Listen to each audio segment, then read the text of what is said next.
এবারে দুষ্কৃতী হামলার শিকার এক চিকিৎসক।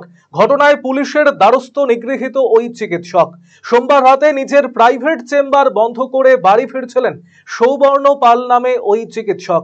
সে সময় ইসলামপুরের শিবডাঙ্গি পাড়ার রাজ্য সড়কে তার পথ আটকায় এক দুষ্কৃতী।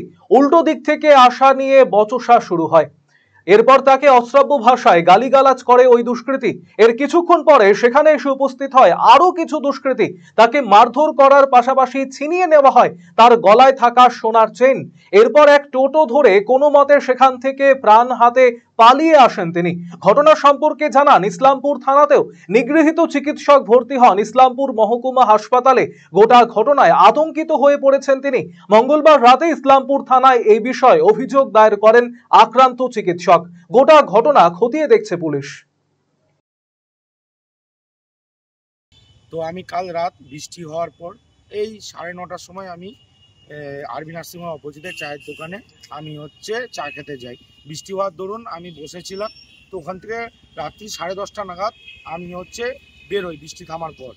তো আমি বেরোই, রাস্তা শুনশান ছিল।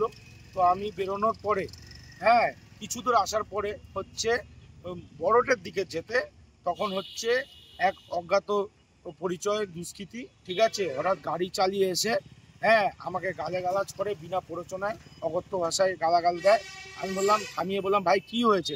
বলে তুই রুলস ব্রেক করেছিস। আমি বললাম ভাই কোন রুলস ব্রেক করেছি? তো বলে তুই রং সাইড দিয়ে গাড়ি চালাচ্ছিস। তো আমি যথেষ্ট আমার সংযম রেখে কথা বলছিলাম। তারপরে ও মারপিট শুরু করলো, আমার চশমা ভাঙলো, ঠিক আছে, আমাকে এখানে আহত করলো।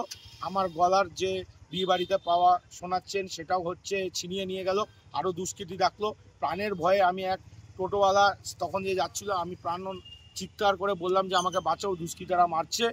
তারপর আমি সেই টোটোওয়ালা আমাকে রেস্কিউ করে, ইতিমধ্যে ততক্ষণে আমি ইসলামপুর থানা টাউন বাবুকে ফোন করেছিলাম।